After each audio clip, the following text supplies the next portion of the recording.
So today we will continue looking at our psychoanalytic theory, and we start with the concept of the drive.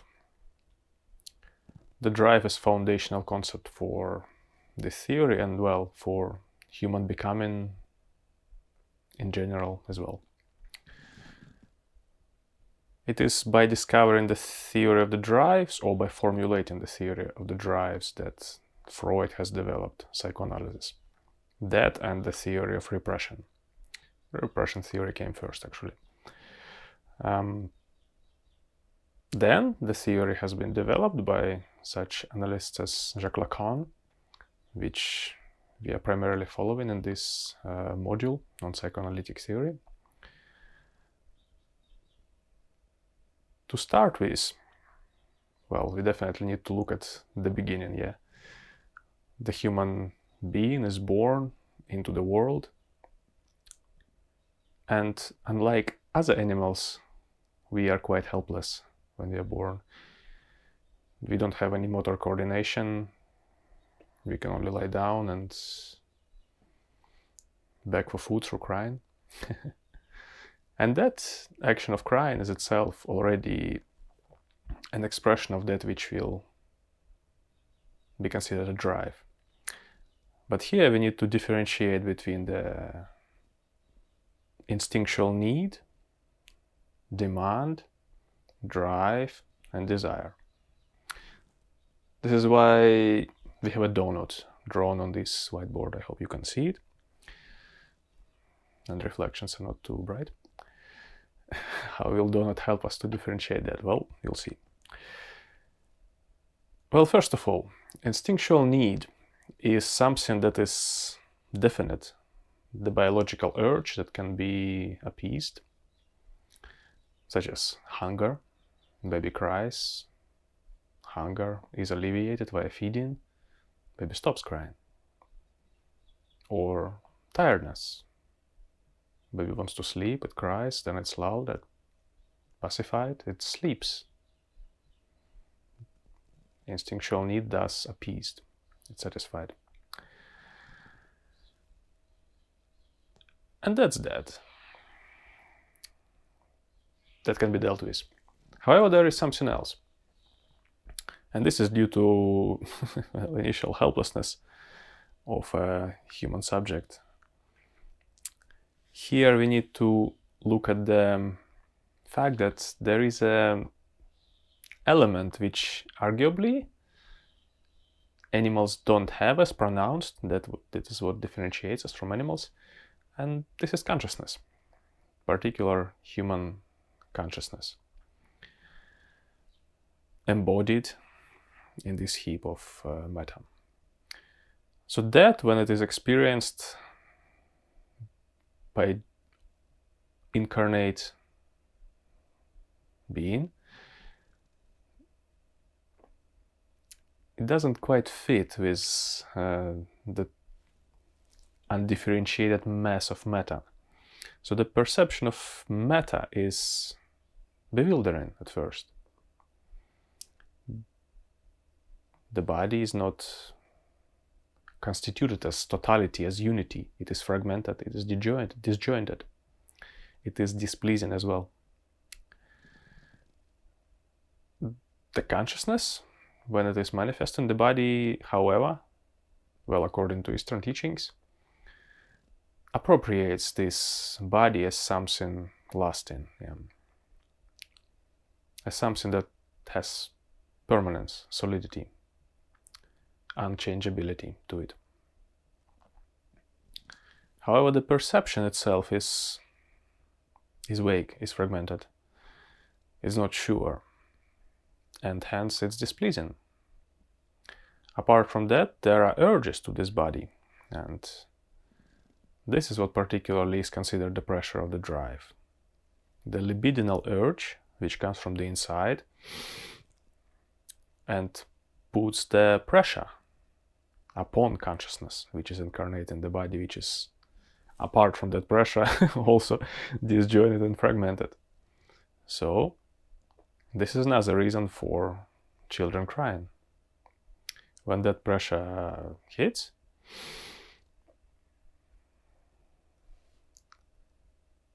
child cries, and that cry is a demand. So here we have instinctual need, satisfiable, drives pressure, not necessarily satisfiable. So due to drives pressure, demand arises. And demand on this scheme of torus can be symbolized as follows. As this circle, which runs along the inside the periphery of the torus. So let's say it's D demand. It circles around the object and it repeats itself. There will be another circle here.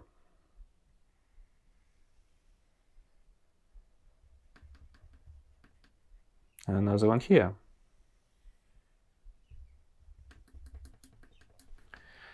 What it circles around is object of need. We call it A.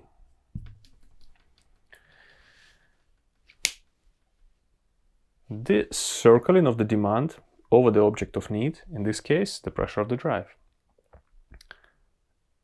is incessant. It's repeating. Why? Because it's unsatisfiable. Demand is addressed to the other, to the caregiver, to do something about this pressure of the drive. Well, yeah, caregiver can do something, can hold, can caress, can feed, can put to rest, can touch. It's always partial.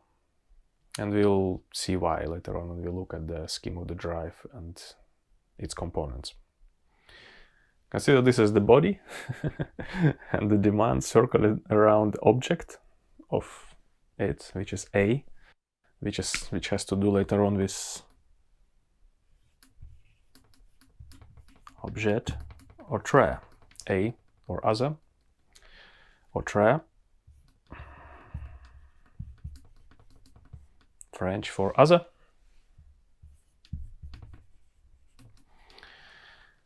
The object is always, well, other than oneself, because the drive is experienced as that which is impinging upon oneself, even in this nascent state.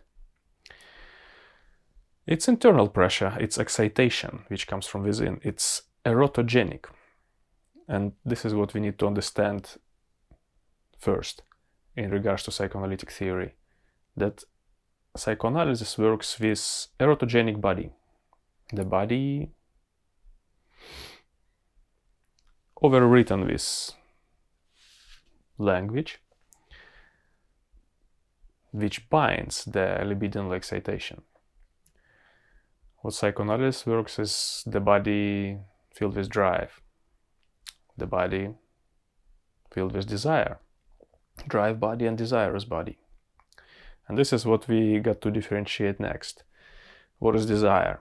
Well, this here circling of demand, the circle of demand around the object, produces desire. So this inside internal rim of the torus, torus, donut, whatever, is desire. Desire is produced via repetition of this circle of demand over its object. Now, what does that have to do with the body? The body is object of the drive insofar as it has to do with areas of the body. For example, instinctual need has to do with the whole body. Pressure of the instinct involves the whole body. The hunger overwhelms the whole body, tiredness as well, whole body. However, the pressure of the drive is localized around certain areas. So we have, in this regard, 5. In modern psychoanalytic theory, they discern 5 areas of the body which are objects of the drive. First is the skin.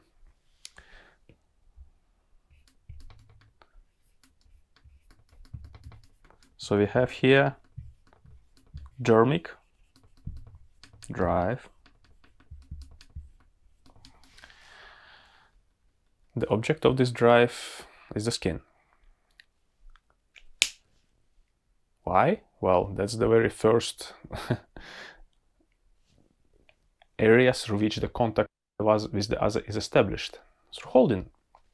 Happens first, the baby is held by a, well, midwife, then the mother, then whoever else is involved. So the skin becomes the area where the perception of the drive is localized.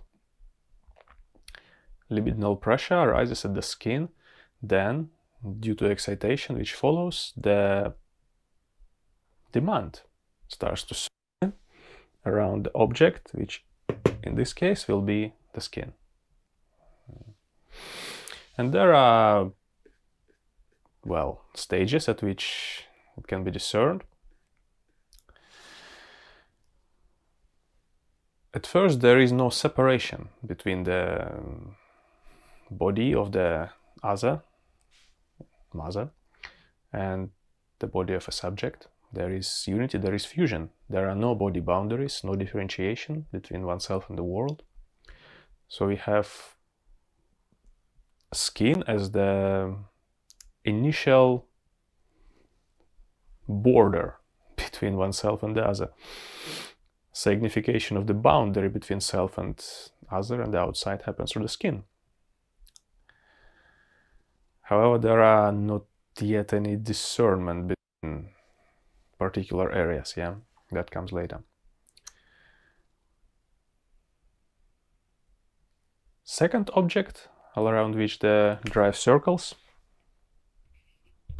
is mouth. And here we have oral drive,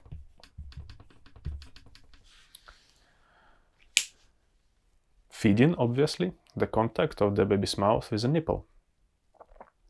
And not necessarily mouth here, but also breast.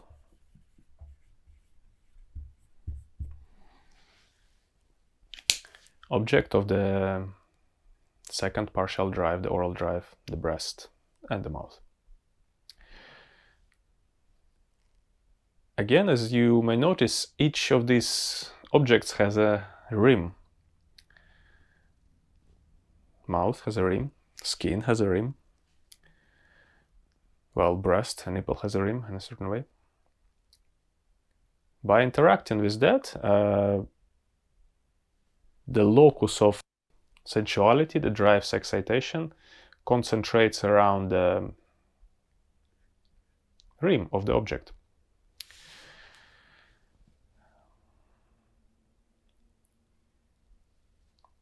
Then we have a third object of the drive, which is anus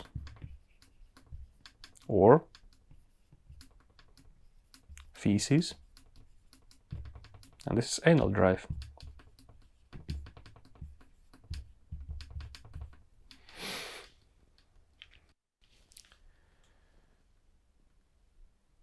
So here again, notice the nature of the object as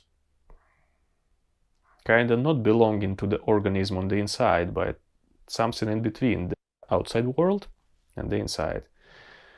In this case, feces is the object that can be inside and outside as well when it's expelled. So by clinging on to the locus of the drive, which is said in the feces, subject can regulate the internal pressure of the drive, either withholding it or expelling it. Same was relevant for the oral drive. The satisfaction, enjoyment of the suckling in this sense can be withheld or expelled when the quarter of excitation, quarter of enjoyment gained through feeding is exceeded. Yeah. With the feces as well, when the subject is toilet trained,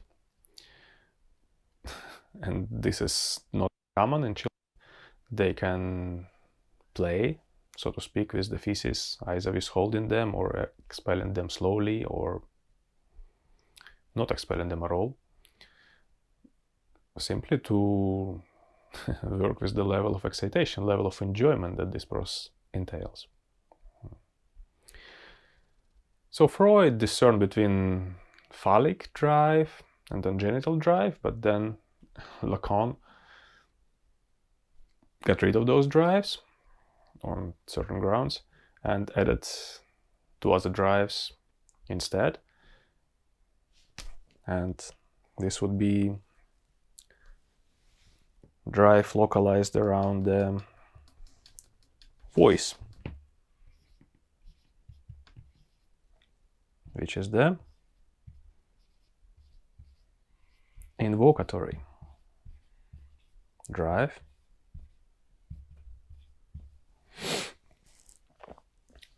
Again, voice is in the border between self and other, between psyche and the external world. The rim, which has to do with voice, is obviously the ear, orifices of the ears. Again, the drive latches onto that and either incorporates the objects which are pleasing to it, or expels, gets rid of the objects of the voice, in this case words, which are not. And again, the circle of demand continues. In this here case, the demand to the other is for the words or the signifiers, which are sustaining the continuity, the libidinal totality of the subject. And the fifth, we have fifth drive object would be the gaze. Scopic drive.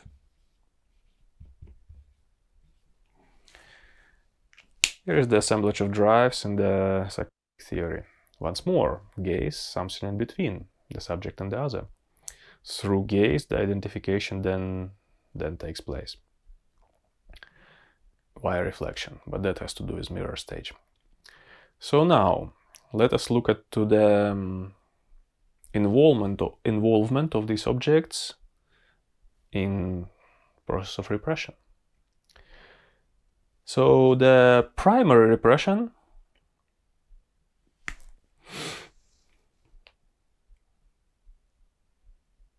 would be here. Secondary repression would be here. Hopefully it's seen somehow. Primary. Secondary. So why is that the case? Well, primary repression is the process of internal perception of the drive objects. At first, as we have defined, there is just great intensity, fragmented body, undifferentiated, undemarcated from the other. So within these bodies, the pressure produces displeasure, dukkha, as they would say in Buddhism. We are introduced to dukkha from the very beginning of our lives. The pressure of the drive is dukkha. And this pressure connotes with the real.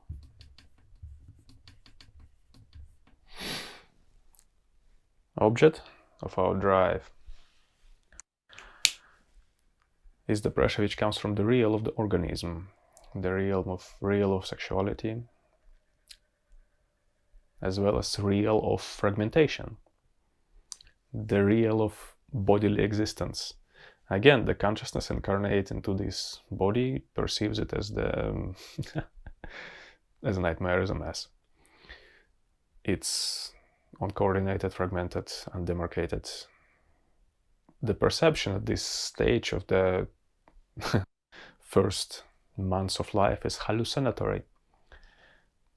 Everything kind of mixed into one mesh. Sense organs are not yet defined because, well, how they define through introduction of language, and that has not been introduced yet. Hence, everything is kind of one primordial soup in which the body floats, and these pressures, this stimulus kind of pervade the body. So, through the contact with the other, via these objects of the drive, we seek the patterns of stability, like islands of stability within this chaos of sensations, of stimuli.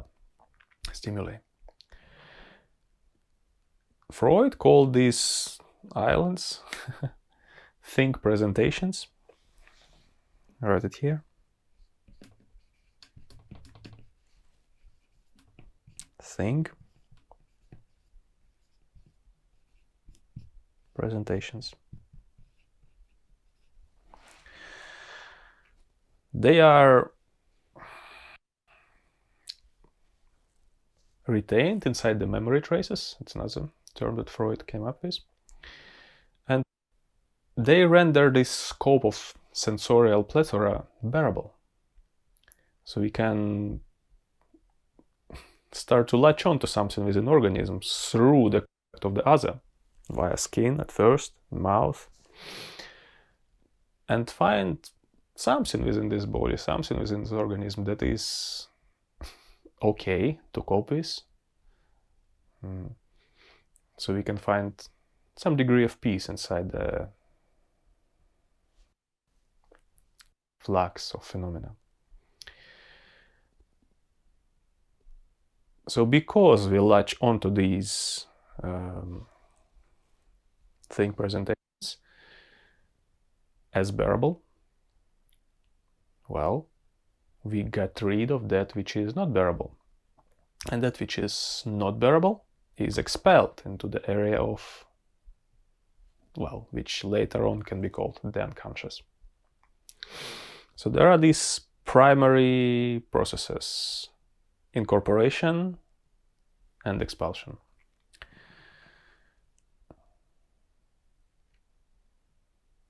There is no room to write it.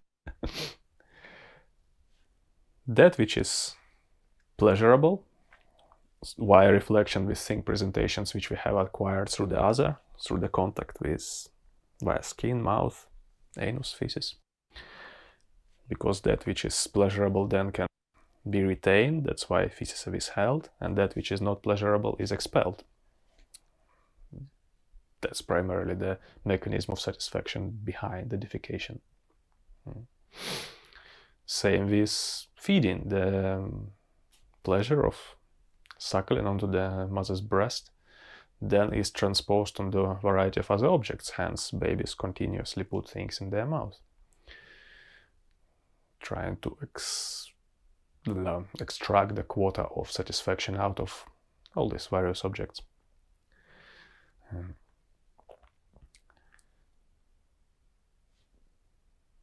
So this sensory contact through holding, feeding, evacuating substances from the body appeases internal pressure of the drives, making that which is inchoate, disjointed, pleasurable, and somehow unified. Then, what follows is the involvement of these objects, voice and gaze. Somehow, through the discourse of the other, that mother and father and whatever else is around say around the child, the child as well, how child's been named, that symbolic imaginary environment in which the child is born into. Gradually, the think presentation here became associated with word presentations.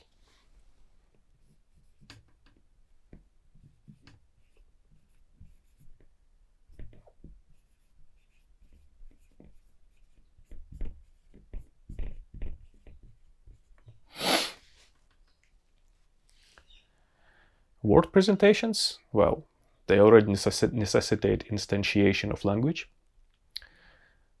And they basically bind these objects within the body, which have been discerned via the interaction through other drive objects.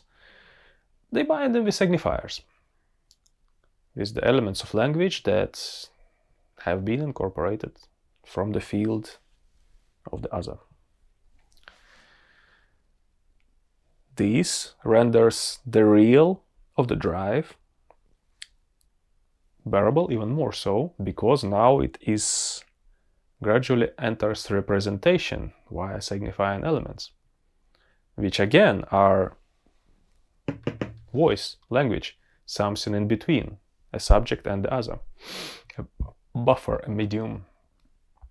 So now the subject can enunciate the demand for others' appeasing of their drive impulses through words. Not only through holding, through feeding, not only through their own satisfaction of bodily needs, but also through speech. Alongside this, really, within this sequence, there is no sequentiality because all these objects come together. Straight away, the baby is spoken to, the baby is held, the baby is fed, etc. The baby's diapers are changed, the baby is looked at, and here is the gaze. And the baby looks back. Gradually, through this looking, baby finds them, well, the reflection of oneself through others' mirroring, through others' holding, through others' love and attention. And these two are basically what demand is. Demand is always for love and attention of the other. Having received the words of the other, a subject introjects them, having superimposed them over the word thing presentations inside the body. So here is the secondary repression, because now the drive impulse is bound not only by islands of pleasurable bodily experience, but also by signifiers, by words. So that which is pleasurable in the body, which appears the drive in a way which is pleasing to a subject, which is different from one subject to another, absolutely. And that is incorporated into a sense of self. Then the image and desire of the other, reflected via gaze, via being looked at, via looking back, is incorporated as well. But this is the matter of mirror stage and the formation of the ego, which we will talk about in another class, as a lecture. So crucial thing to understand here is that, well, subjectivity arises via the encounter with the real of suffering. So we write here real of dukkha. This Pali word dukkha, which is a big deal in Buddhism, it is that, it is the pressure from the inside, pressure of fragmentation, pressure of libidinal excitation.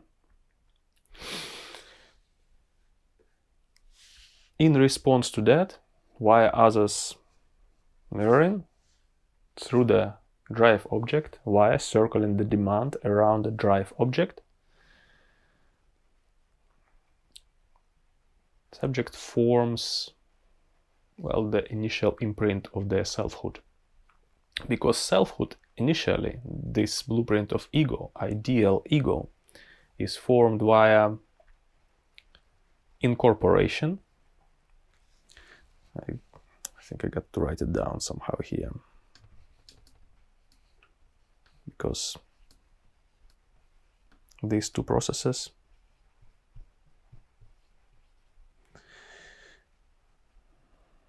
versus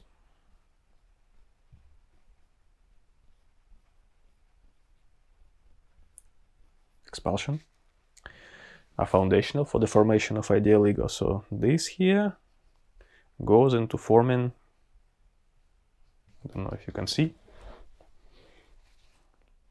the ideal ego.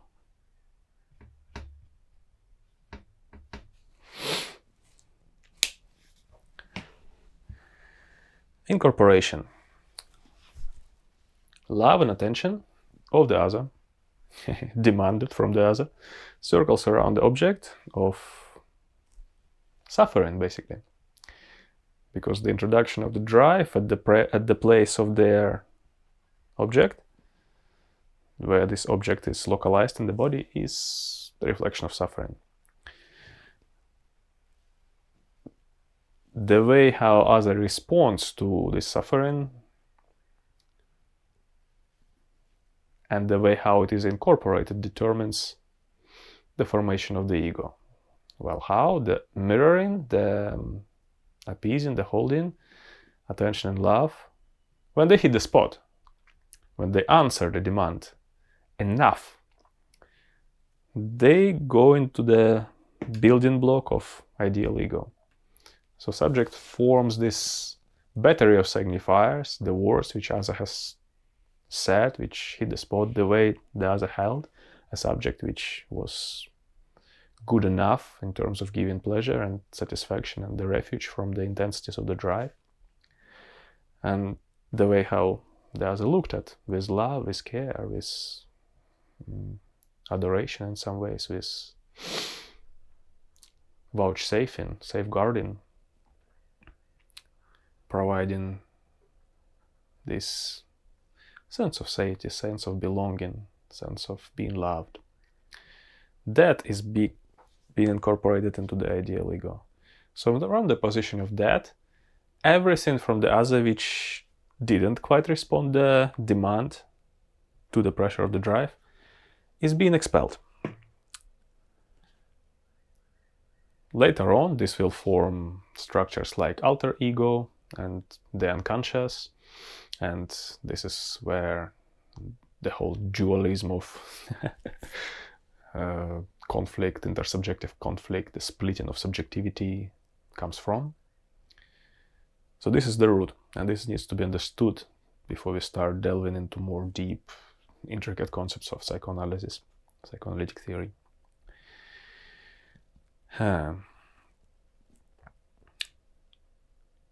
And again, from here, from incorporation and expulsion, arises the fact that drive can never be fully satisfied.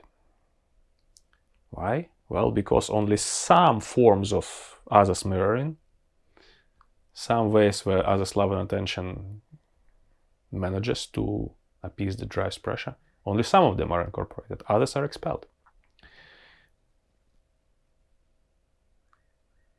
Hence, there is never really a complete answer to the drive's pressure. The real of dukkha, this, is never fully satisfied. It's never really fully answered, never really fully symbolized. Later on, it produces the whole search of human becoming, search for meaning, search for achievement, etc., fulfillment. Why? Well, yeah, to answer this pressure of the real of dukkha. But then we look into spiritual practice and how some smart folks throughout human history figured out how it can be done, actually. That's another story. Now, another thing to understand in regards to these drive objects, I Shall get rid of this. So now, love and attention, drive, processed through words, through gaze, through holding, through feeding, lulling, etc., through comfortable enough process of exchange, elimination of the body, in the body, leads to something that we call eros. In particular, the libido, the drive impulse coming from the inside, the incessant pressure of the suffering, or dissatisfactoriness at first. It's not really suffering first. It's not like it's really disadvantaged in the beginning. Human babies are usually looked after quite well. So anyhow, this dissatisfactoriness which comes from the inside, when it is answered enough, holding, lulling, speaking to, looking at, it forms eros. It forms this jubilation and, well, generation of desire. Here is where it's crucial. This here circle is small d, the d of desire. Demand circles around the object of the drive. It is answered by another, by the other, successfully.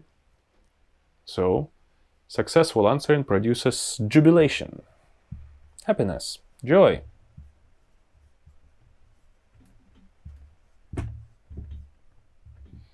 Pleasure. Desire for more of the same, isn't it? And that's where desire comes in. So incessant repetition of the demand or object of need produces desire. Desire, well, because drive never reaches the object of it, desire will arise simply as the tending towards that object, which is continuously happening, yet, well, never reaches the point. And we'll look into it in a moment while we look at the scheme of the drive expression. Then, again, successful answering of the demand produces jubilant side of the drive, the eros, life-affirming drive, if you like. Drive for more, for gaining more pleasure, gaining more joy, jubilation, gaining more aliveness. However, that which has not been processed is expelled, as we've seen before. That portion of the libido, which is essentially it is a libido at first, apart from the very suffering of being incarnate into this lump of materiality whilst initially being formless consciousness. That's another side of dukkha. That which has not been processed forms something called thanatos,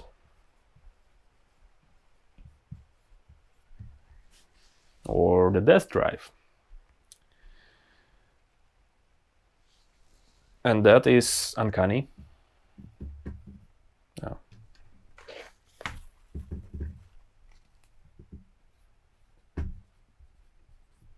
It's threatening.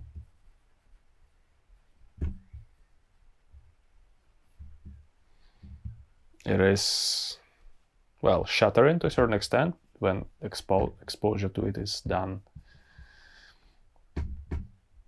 too quick. The death drive, I need to write it, has to do with not being processed. And again, no drive impulse can fully be processed. It's impossible. Simply language and holding and the other's answer to the demand of drive pressure is never enough, even if it's the best ever style of attachment, the best always present motherly care. Well, even if it's too much of that, then it can cause problems later on within neurotic and psychotic subjectivities subsequently, but we'll talk about it later.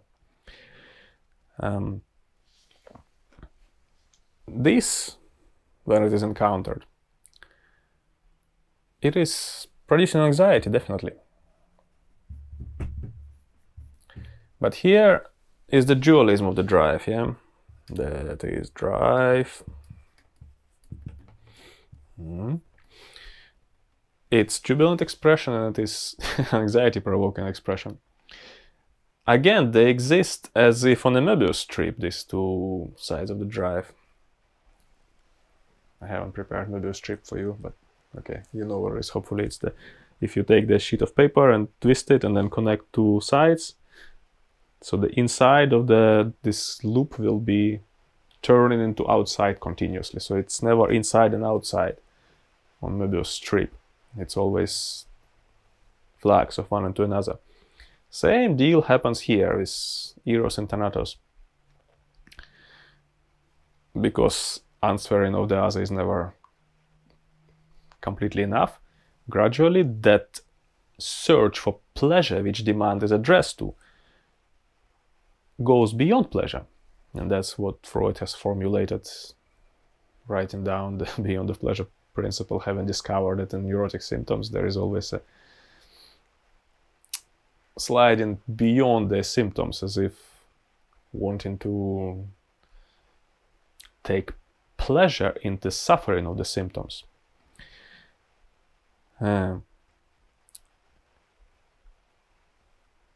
That exceeding of the pleasure in search of satisfaction of the drive gives rise to something Lacan formulated as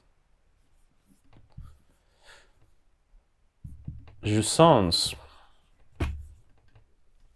You probably don't know what am I writing here. I will write it in a more coherent fashion.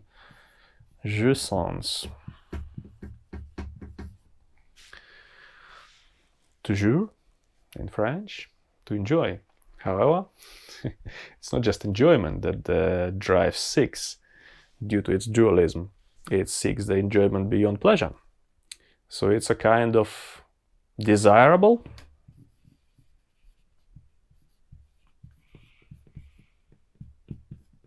yet dreadful,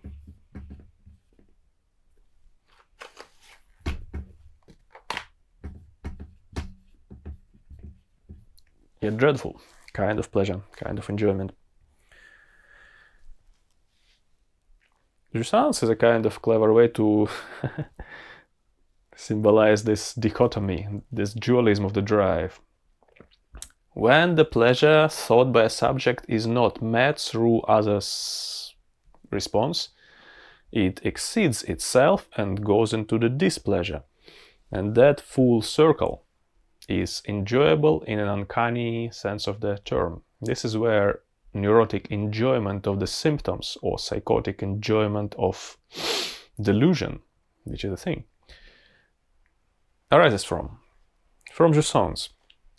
A subject gets off on that which causes them suffering, simply by circulating the drive around the object. And drive is bound to exceed its pleasurable side because it is inherently unfulfilled. So there's the dualism of the drive.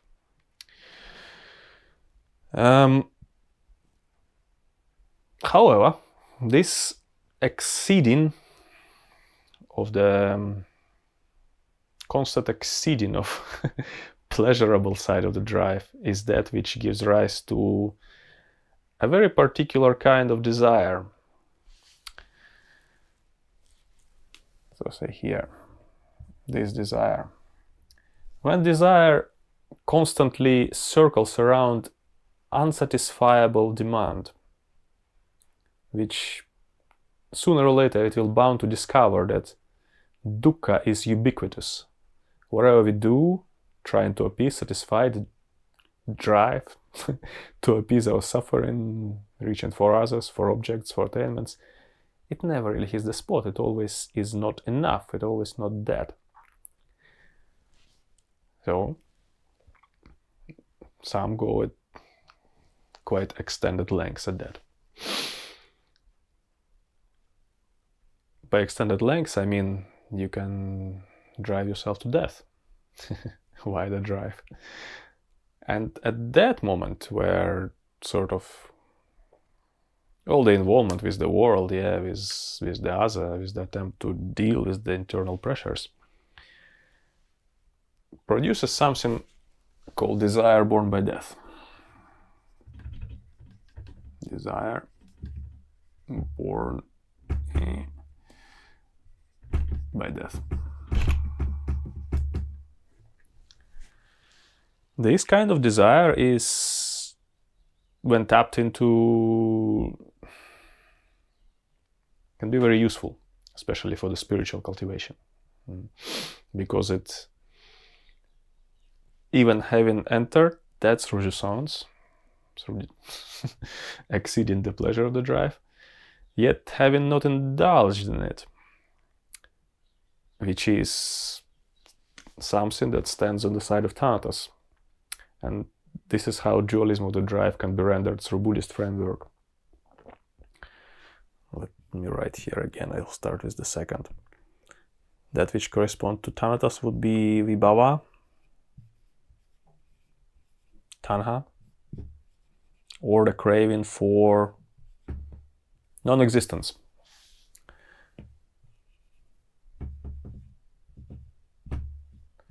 Basically, the drive, when it hits its displeasurable side, wants to self-annihilate. It literally wants to drive itself to the ground, cease to exist. It's a kind of internal lamentation of the drive. I cannot achieve satisfaction, hence I can achieve cessation of all internal pressures via death. And the Buddha was very clever in defining this kind of internal tendency. This is located on the level of the drive. Obviously, drive for death, Thanatos. Well, the logic behind it, the organism will achieve complete equilibrium when it is no longer alive. No longer stimulus of the drive, no longer pressures of incarnated materiality. Everything stills down, ceases. But that's not the right kind of cessation if we are to talk about the goal of the Buddhist path, Nibbana. This is a craving. It's manifests out of this sensual seeking for pleasure. When pleasure is not achieved, well, it seeks to completely eliminate itself. Lamentation from the inside. And then, if it's indulged upon decadently, that's what I believe decadence stands for, and yeah, well, it produces this nihilistic denial of any meaning in life. A lot of the philosophies, existentialism had a pinch of that within them. Certain disgust for existence. And that's not kind of right kind of disgust, which we can also talk about within in terms of Dhamma, like nibbida, disenchantment, which comes from wisdom and mindfulness. But this is a disgust and nihilistic rage even, which comes from inability to reach satisfaction via this loop of the drive, which, yeah, it isn't impossible for sure. However, if we identify with the drive on this level, well, there is no fulfillment. The opposite of it is associated with eros, and that's bhavatana.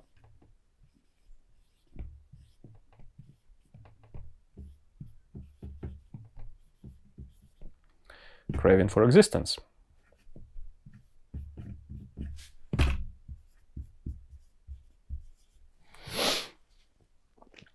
Here, this loop of the drive, which is jubilant, seeking for pleasure, is strived to be sustained. A subject seeks to continuously extract desire out of the loop of the demand around drive object, such that it brings them pleasure all the time. So they continuously fashion the conditions of existence such that they are pleasure producing satisfiable, satiating, wholesome on the level of sensuality, not the wholesome of the level of the mind, which we do in the training of the Dhamma. It's a libidinal sense of well-being, that which satiates the drive, that which corresponds to totality of the body image, which is the aspect of ideal ego as well. But ideal ego is already formed on the symbolic imaginary. This here, Bhavatana, Eros is still on the level of the drive, on the level of that which precludes symbolic imaginary. So that craving, again located at the very pre-conscious stage of human functioning, is responsible for amassing of life, amassing of existence, if we are talking in Buddhist terms. Continuously wanting to vouchsafe the satiety, safety, pleasure, all this embodied incarnation. So it is crucial to understand that demand for the satisfaction of the drive can never be satisfied, which is reflected in the drive's dualism, which, if indulged into, well, is a cause of suffering. Dukkha has a cause. The cause of dukkha is this: seeking for enjoyment or seeking for cessation of all displeasure are both forms of tanha. So this is tanha or craving.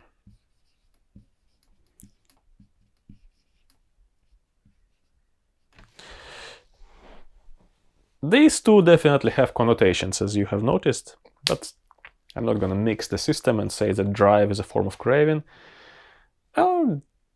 Well, drive is the expression of life itself, rendered through the sense faculties which are not yet formed and which perceive it in a very dualistic binary way as pleasure or displeasure.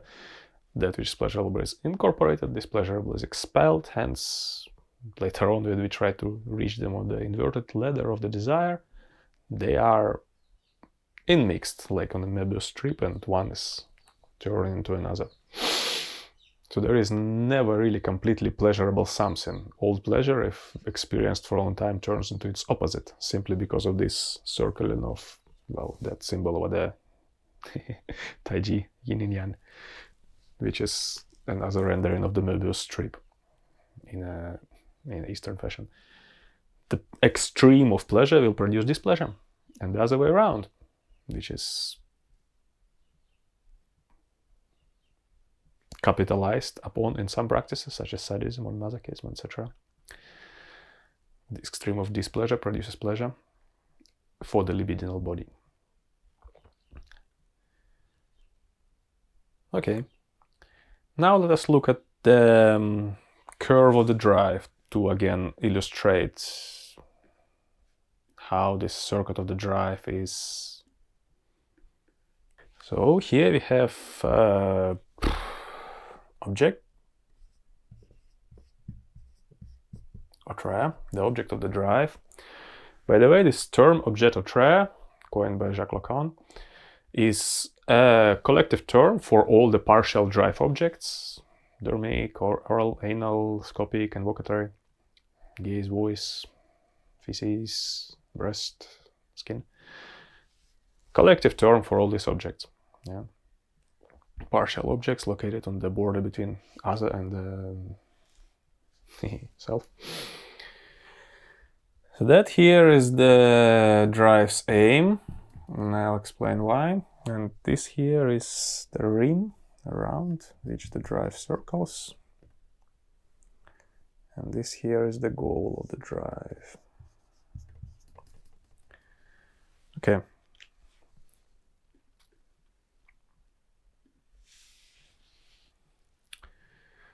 This here relationship of the drive in a already formed state, Drive is a cat, they say, psychoanalytic theory, produced by language in the real of the organism. So need-satisfying activity is interrupted by language to a certain extent. We are trained through weaning, taken away from our object of oral pleasure. We are toilet trained. Then we are separated from fusion with the primary object of enjoyment through the Oedipus complex triangulation, which we'll look at later on. We are educated. We are installed into society. We are introduced to the law, or the laws of society. And all of this involves, well, interruption of the drive pressure. Why? Well, because we continuously seek to bound the drive and or give it an expression which is constructive in order not to destroy each other, because just guided by the drive we would want to appease our pleasures and expel all our displeasures and gain things which we want and get rid of things which we don't want, and that kind of doesn't amount to cooperation and successful survival of human species.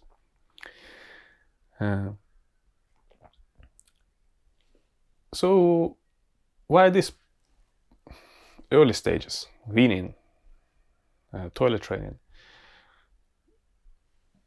We are trained to expel certain amount of our drive, kind of sacrifice it to language, to the other, to culture, to belong into a human community. So the jouissance thus left circulating around the objects which we are separated from.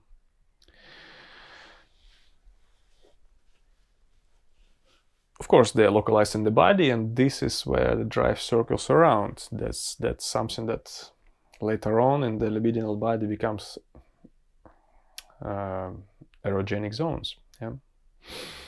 Erogenous zones.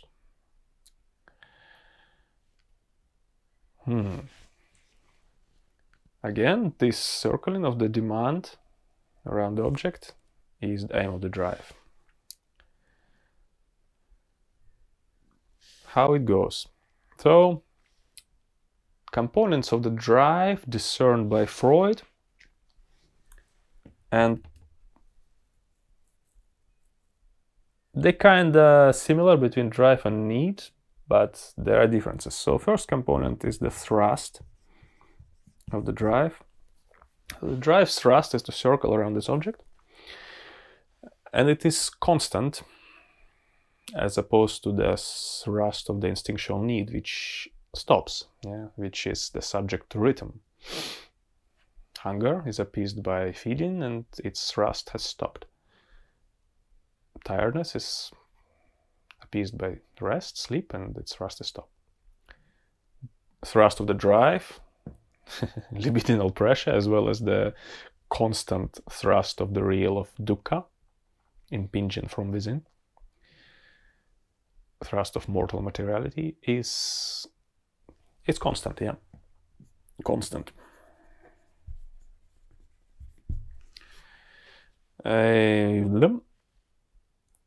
Its aim, well, it can be anything, provided it's within the object, yeah. However, then objects are interchangeable. Later on, our objects become whatever. Opposite sex or the same sex.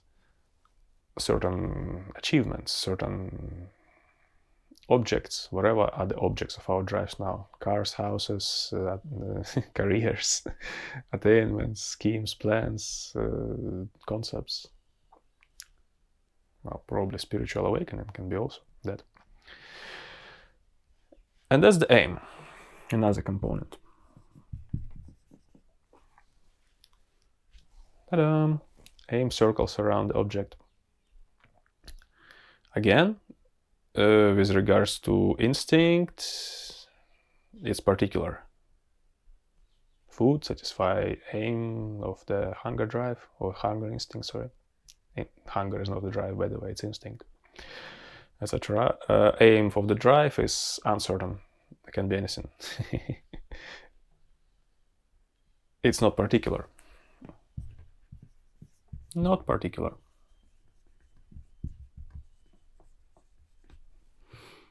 Then we have drive's goal, and the goal is to travel around its object.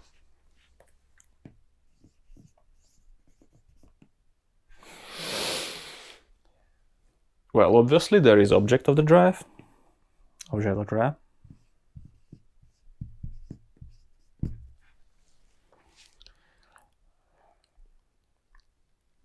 And here is the crux. Drive, aiming at the object with the goal to circle around it, obtains satisfaction and returns to its source.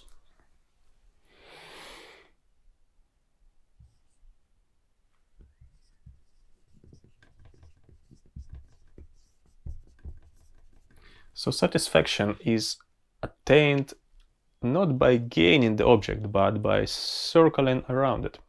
So drive's thrust is directed towards the object, circles around it, because object, by very definition, cannot be ever incorporated, simply due to drive's dualism, which we looked at before, and simply to the fact that due to the fact that drive objects are never internal. Yeah, they are always they're also always in a trade sort of between the other and oneself, between the inside and outside. They are transitory. That's what the word is. So the drive gets satisfaction by returning to its source,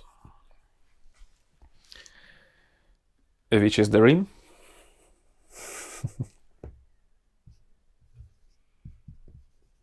Around the object. In cases of drives which are libidinal, it's the rim around the erotogenic zone of the body which it circles around, be it sphincters or the rim of the nipple or the mouth or whatever. The impulse of the drive circles around this object and returns to its source, onto its rim. And that's the paradox, that the satisfaction is always partial. It's never fully complete. Why? Well, because the object is never gained. So the paradox is that drive achieves satisfaction by failing to achieve it. Well, reaching the satisfaction is not the aim. The aim is circling. And well, this is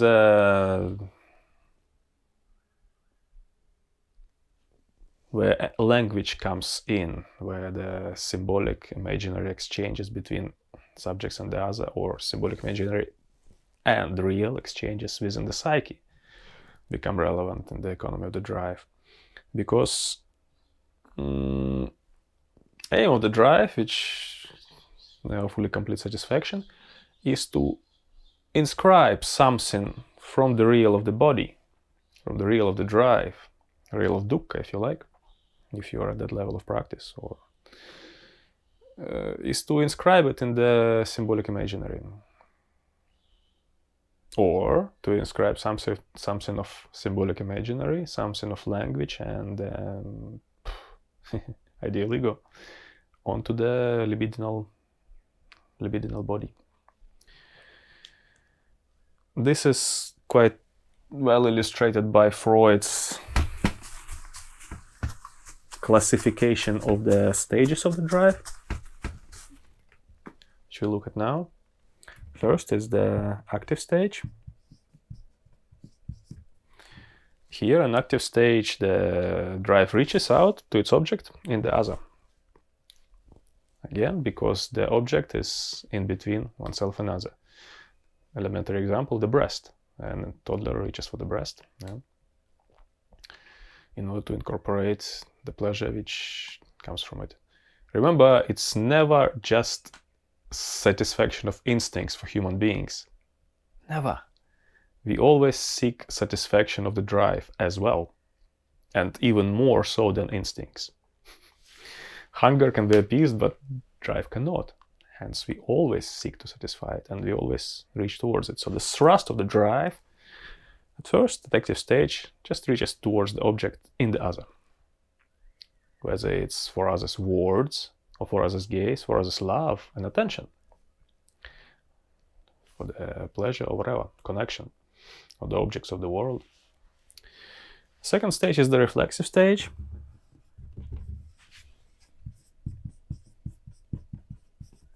Reflexive.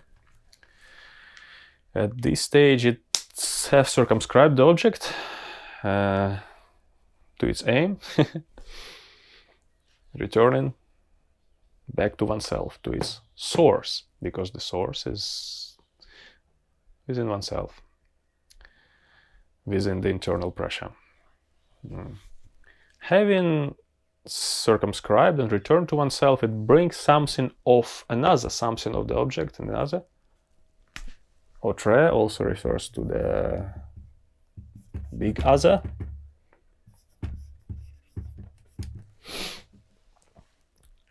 Meaning other of language and culture. Returns back to oneself and brings back with it that incorporated something, thing presentations or word presentations, until it reaches the passive stage, where it basically returns to the source and incorporates this image and desire of the other inside oneself.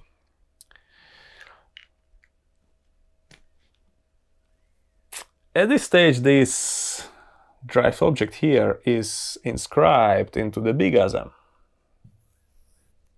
So the autre inscribed into the big autre.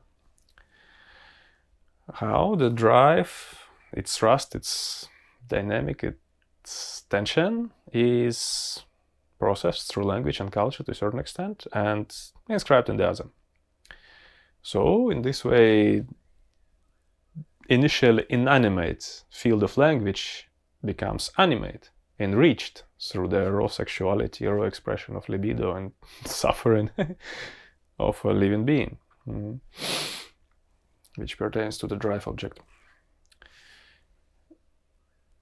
So the drive impulse, thus, having gone full circle around the object,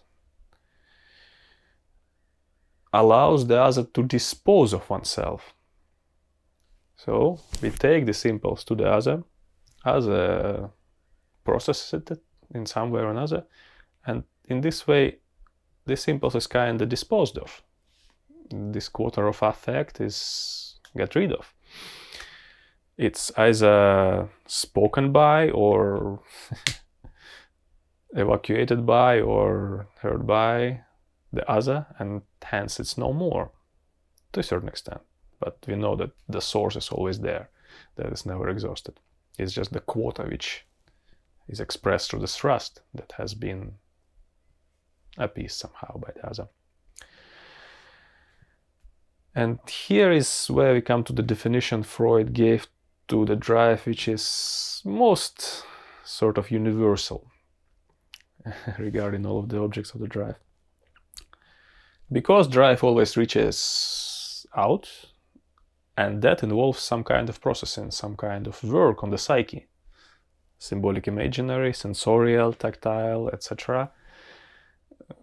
Cognitive, discerning.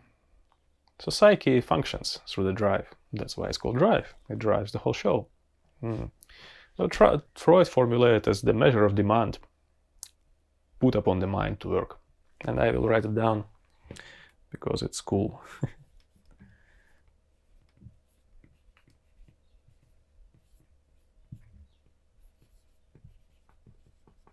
Measure of demand put upon the mind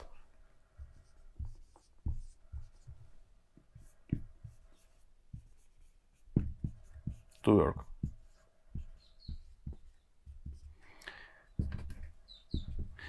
And if you can take something away from this lecture, it's that drive is the measure of demand put upon the mind to work. demand from the inside, incessant pressure, addressed to the other, aiming around the object of the drive, producing work. So this circle here, having extended once to the other, having produced that inscription of the quarter of raw sexuality into the field of the other, it repeats itself after. And it repeats and repeats and repeats. This repetition, I don't know, all of it is repetition, really.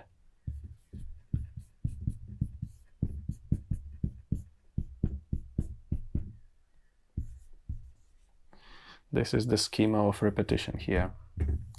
That's another thing that you can take away from the theory of the drive.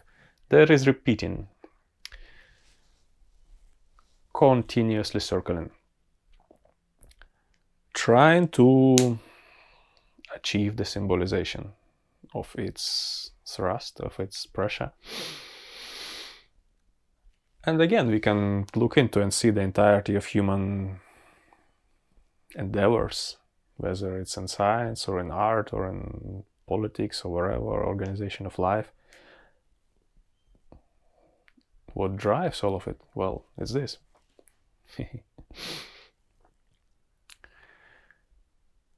Never fully reaching complete stabilization, complete satisfaction, because satisfaction, as we have seen, is sustained inside the process of repetition itself, not attainment of something. However, what repetition produces, and this is another crucial aspect,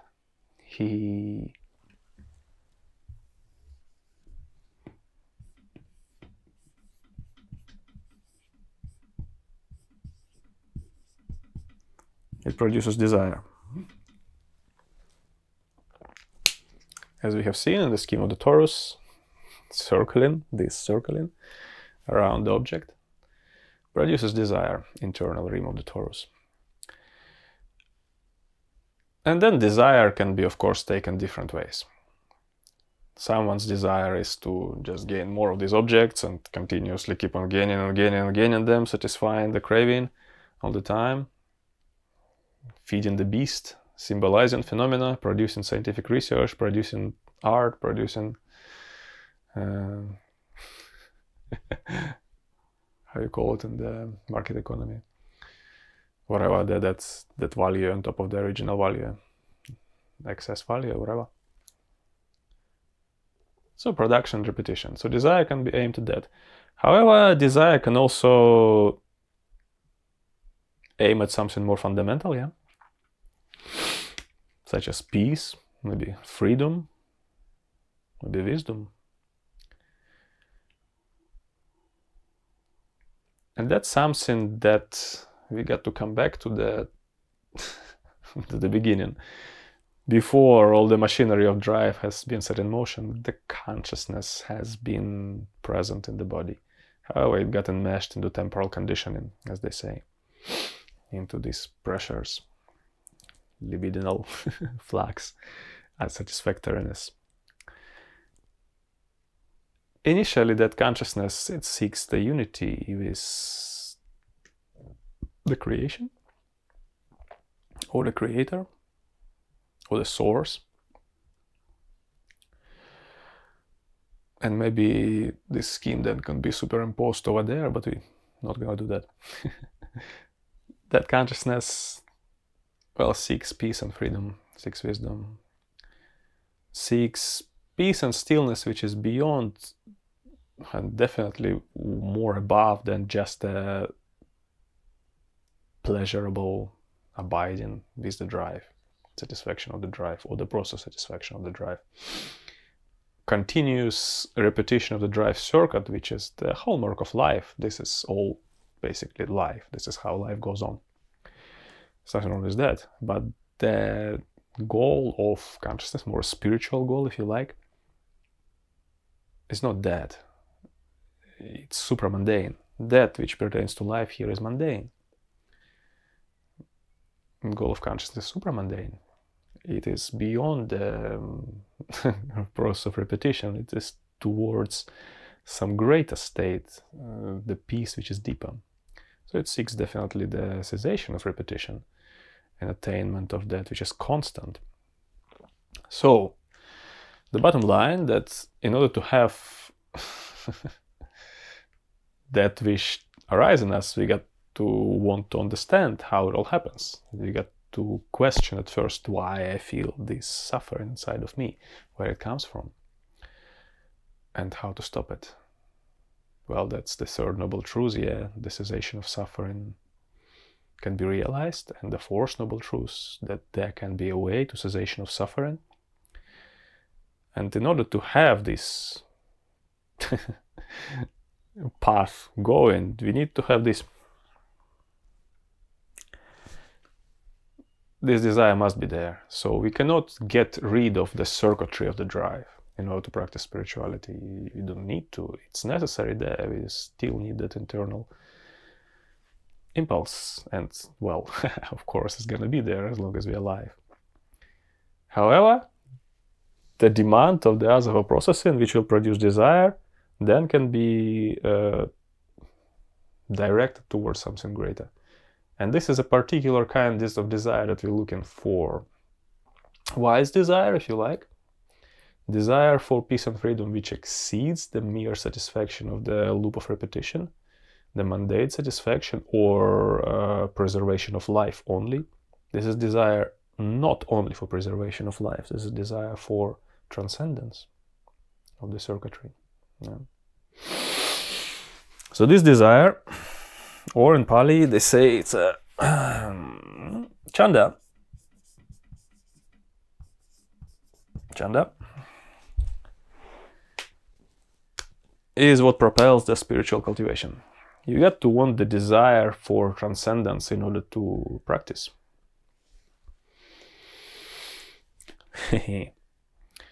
Now, the objects of the drive, which we discussed before, have to do then with particular structuration of subjectivity, which we'll gotta be looking at first down the line.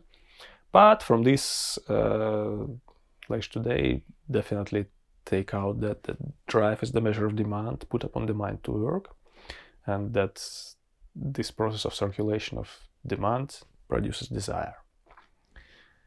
And this desire is essential for further endeavors in whatever field. Okay, this is all there is to say for now about the drive. We'll be returning to this concept on and on later on. Thank you.